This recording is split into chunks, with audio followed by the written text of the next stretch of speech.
പ്രശാന്ത് കൃഷ്ണ കൂടി ചേരുന്നുണ്ട്. പ്രശാന്ത്, ഉടൻ തന്നെ പത്മകുമാറിനെ വൈദ്യ പരിശോധനയ്ക്ക് വേണ്ടി എത്തിക്കുന്നതായിരിക്കും. ആ ദൃശ്യങ്ങൾ നമ്മൾ കാണുന്നുണ്ട്, പറയോ? വൈദ്യ പരിശോധനയ്ക്ക് എത്തിക്കുന്നതിനായി തിരുവനന്തപുരം ജനറൽ ആശുപത്രിയിലേക്കാണ് ഈ പത്മകുമാറിനെ എത്തിക്കുന്നത്. അല്പസമയത്തിനകം തന്നെ പത്മകുമാറിനെ കൊണ്ട് പ്രത്യേക അന്വേഷണ സംഘം ഇപ്പോൾ ജനറൽ ആശുപത്രിയിലേക്ക് എത്തും. ഇപ്പോൾ ലിങ്കിലെ ഓഫീസിൽ നിന്ന് പ്രത്യേക അന്വേഷണ സംഘം പത്മകുമാറിനെ കൊണ്ടുള്ള വാഹനം ഇവിടേക്ക് പുറപ്പെട്ടിരിക്കുന്നു. ഏതായാലും ഏറ്റവും പ്രധാനപ്പെട്ട അറസ്റ്റ്, ഏറ്റവും നിർണായകമായ അറസ്റ്റാണ് ഈ ശബരിമല സ്വർണ്ണക്കൊള്ളക്കേസിൽ ഉണ്ടായിരിക്കുന്നത്. അത് പത്മകുമാറിന്റെ അറസ്റ്റ് എന്നതാണ്. ഈ പത്മകുമാറിന്റെ അറസ്റ്റോടെ ഈ ശബരിമല സ്വർണ്ണക്കൊള്ളയിലെ ഏറ്റവും പ്രധാനപ്പെട്ട പ്രതി, അതായത് ഇതിന്റെ ഏറ്റവും പ്രധാന പങ്ക് പത്മകുമാറിന് എന്ന ഒരു വിലയിരുത്തലാണ്, അല്ലെങ്കിൽ എന്ന നിഗമനത്തിലാണ് പ്രത്യേക അന്വേഷണ സംഘം എത്തിയിരിക്കുന്നത്. ആദ്യം ഉണ്ണികൃഷ്ണൻ പോറ്റി തുടങ്ങിയ അറസ്റ്റ്, അത് ഉണ്ണികൃഷ്ണൻ പോറ്റി, അതിനുശേഷം മുരാരി ബാബുവിന് ശേഷം സുധീഷ് കുമാർ, കെ എസ് ബൈജു, അതിനുശേഷം ഇപ്പോൾ എൻ വാസുവും കഴിഞ്ഞ ഇപ്പോൾ പത്മകുമാറിലേക്ക് നീങ്ങുമ്പോൾ ദേവസ്വം ബോർഡിന്റെ പ്രസിഡന്റ് സ്ഥാനത്ത്, അല്ലെങ്കിൽ ദേവസ്വം ബോർഡിനെ നയിച്ചവരിലേക്ക് ഈ അന്വേഷണം എത്തിയിരിക്കുന്നു. അത് ഏറ്റവും പൊളിറ്റിക്കൽ നേതൃത്വത്തിലേക്ക് ഈ അന്വേഷണം എത്തിയിരിക്കുന്നു, ഈ അറസ്റ്റ് എത്തിയിരിക്കുന്നു എന്നത് ചെറിയ കാര്യമല്ല. അപ്പോൾ പത്മകുമാറിലേക്ക് ഈ അറസ്റ്റ് എത്തുമ്പോൾ ഇനി പത്മകുമാറാണ് ഇതിലെല്ലാം സൂത്രധാരൻ എന്ന നിലയിലേക്കാണോ കാര്യങ്ങൾ എത്തുന്നത് എന്നതാണ് ഇനി അന്വേഷണത്തിൽ നിന്ന് ഇനി ഈ അറസ്റ്റിന് ശേഷമുള്ള കൂടുതൽ ചോദ്യം ചെയ്യലും അതിനുശേഷമുള്ള നടപടികളിൽ നിന്ന് അറിയേണ്ടത്. അപ്പൊ ഇപ്പോൾ നിലവിൽ ഇതുവരെ SIT എത്തിയിരിക്കുന്നത് പത്മകുമാറാണ് ഈ ശബരിമല സ്വർണ്ണക്കൊള്ളക്കേസിലെ ഏറ്റവും പ്രധാനപ്പെട്ട പ്രതി, അല്ലെങ്കിൽ പത്മകുമാറിന്റെ നിർദ്ദേശപ്രകാരമാണ് ശബരിമലയിലെ ദ്വാരപാലക ശില്പത്തിന്റെ പാളി, സ്വർണം പൊതിഞ്ഞ ചെമ്പുപാളി, അത് തങ്കം പൊതിഞ്ഞ ചെമ്പുപാളി, അത് ചെമ്പാക്കി മാറ്റിയത് പത്മകുമാറിന്റെ ബുദ്ധിയായിരുന്നു എന്നതാണ്. ഇത് ദ്വാരപാലക ശില്പത്തിന്റെ കാര്യത്തിൽ മാത്രമല്ല, അത് 2019 ജൂലൈ മാസത്തിലെ ഒരു കവർച്ചയായിരുന്നു, കൊള്ളയായിരുന്നെങ്കിൽ 2019 മാർച്ച് മാസത്തിലാണ് തങ്കം പൊതിഞ്ഞ കട്ടളപ്പാളി ചെമ്പാണ് എന്ന ചെമ്പാക്കി മാറ്റുകയും അത് പിന്നീട് ഉണ്ണികൃഷ്ണൻ പോറ്റിക്ക് കൈമാറുകയും ചെയ്ത്.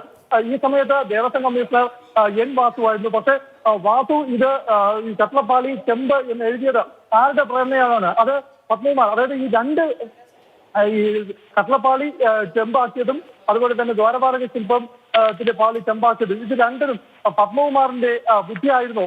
അതിൽ പത്മകുമാറിൽ മാത്രം ഒതുങ്ങുന്നതാണോ തുടങ്ങിയ കാര്യങ്ങളിലേക്കാണ് ഇനി അന്വേഷണം നീളുമോ, അല്ലെങ്കിൽ അതിനപ്പുറത്തേക്ക് അന്വേഷിക്കുമോ എന്നതെല്ലാം ഇനി നടക്കുന്ന അന്വേഷണത്തിലെ ഏറ്റവും പ്രധാനപ്പെട്ട കാര്യമാണ്. എന്തായാലും രാഷ്ട്രീയ നേതൃത്വത്തിലേക്ക് പത്മകുമാർ എന്ന് പറയുമ്പോൾ CPM-ന്റെ പ്രധാനപ്പെട്ട പത്തനംതിട്ടയിലെ നേതാവ്, മുൻ MLA എന്ന നിലയിലെല്ലാം തന്നെ എൻ വാസുവിന്റെ അറസ്റ്റായപ്പോൾ തന്നെ ഇത് CPM-ന്റെ നേതൃനിരയിലേക്ക്, അല്ലെങ്കിൽ നേതൃത്വം വഹിച്ച പൊളിറ്റിക്കൽ നേതൃത്വത്തിലേക്ക് ഇത് എത്തിയിരുന്നു. പക്ഷേ വാസുവിന്റെ അറസ്റ്റ് ഉണ്ടായപ്പോഴും അത് വാസു അന്ന് ദേവസ്വം കമ്മീഷണർ എന്ന നിലയിൽ എടുത്ത നടപടികളിലായിരുന്നു. പക്ഷേ ദേവസ്വം കമ്മീഷണറായി എൻ വാസു ഈ ചെമ്പുപാളി ആക്കുന്ന നടപടി എടുത്തപ്പോഴും, അല്ലെങ്കിൽ ഒരു തീരുമാനമെടുത്തപ്പോഴും അതിന് പിന്നിൽ പ്രവർത്തിച്ച ബുദ്ധി ആരുടേതാണ്?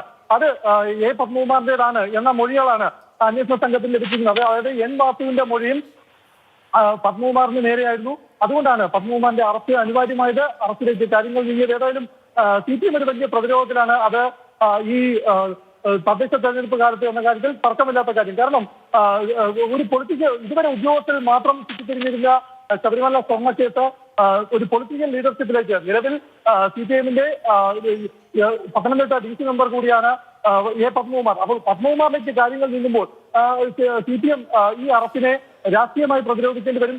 ഉപ്പ് തിന്നാൻ വെള്ളം കുടിക്കുമെന്നെല്ലാമാണ് ഇന്നിപ്പോൾ വിദ്യാഭ്യാസ മന്ത്രി വി ശിവൻകുട്ടിയെല്ലാം പറഞ്ഞത്. പക്ഷേ ഇതിനെല്ലാം അപ്പുറത്തേക്ക് പത്മകുമാറിലേക്ക് ഈ അന്വേഷണം നീങ്ങുമ്പോൾ പത്മകുമാറിന്റെ അറസ്റ്റിലൂടെ കൂടുതൽ സമ്മർദ്ദത്തിലാവുകയാണ്, കൂടുതൽ പ്രതിരോധത്തിലാവുകയാണ് CPM എന്ന കാര്യത്തിൽ തർക്കമില്ല.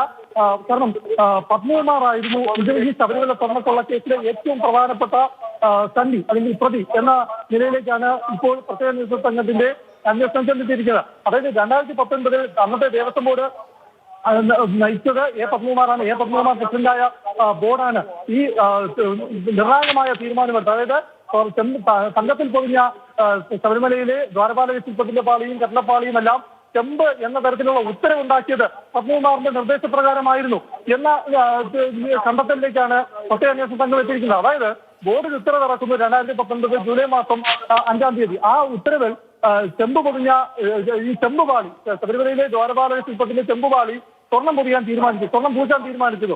അപ്പോൾ അവിടെ ഉണ്ടായിരുന്ന 1998 വിജയ് മല്യ സ്വർണം പൊതിഞ്ഞ, തങ്കം പൊതിഞ്ഞ പാളികളായിരുന്നു.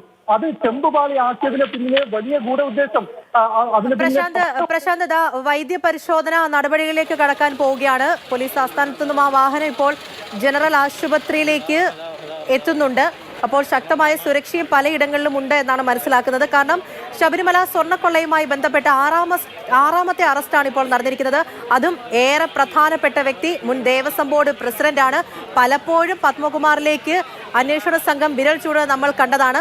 അങ്ങനെ ആ അറസ്റ്റിലേക്ക് എത്തിയിരിക്കുകയാണ്. അനന്തകൃഷ്ണൻ തുടരുന്നുണ്ട്. അനന്തൻ, ഓരോ പ്രധാനപ്പെട്ട നടപടികളിലേക്കും കടക്കാൻ പോവുകയാണ്. വൈദ്യ പരിശോധന ഉടൻ തന്നെ നടക്കുന്നതായിരിക്കും. ജനറൽ ഹോസ്പിറ്റലിലേക്ക് എത്താൻ പോവുകയാണ്. ഇനിയിപ്പോൾ തെരഞ്ഞെടുപ്പ് സമയമാണ്. മണ്ഡലകാലം തുടങ്ങിയിരിക്കുന്നു. അതിനിടയിലാണ് ഈ പ്രധാനപ്പെട്ട ഒരു അറസ്റ്റ് നമുക്ക് മുന്നിലേക്ക് വരുന്നത്. ഇപ്പോൾ പാർട്ടി പ്രവർത്തകർ പലരും നമ്മൾക്ക് മുന്നിലേക്ക് സംസാരിക്കുന്ന കാഴ്ചകളൊക്കെ കണ്ടിട്ടുണ്ട്. കുറ്റാരോപിതരല്ലേ എന്നൊക്കെ ചോദിക്കുന്ന പല ബൈറ്റുകളും നമ്മൾ കേട്ടതാണ്. പക്ഷേ പാർട്ടി പ്രതിരോധത്തിലാണ് എന്നുള്ള കാര്യം ഉറപ്പാണ്. കാരണം CPM-ഉമായി അടുത്ത് നിൽക്കുന്ന ഏറ്റവും പ്രധാനപ്പെട്ട ഒരു വ്യക്തിയാണ് ഇപ്പോൾ ഈ വിഷയത്തിൽ അറസ്റ്റിലായിരിക്കുന്നത്.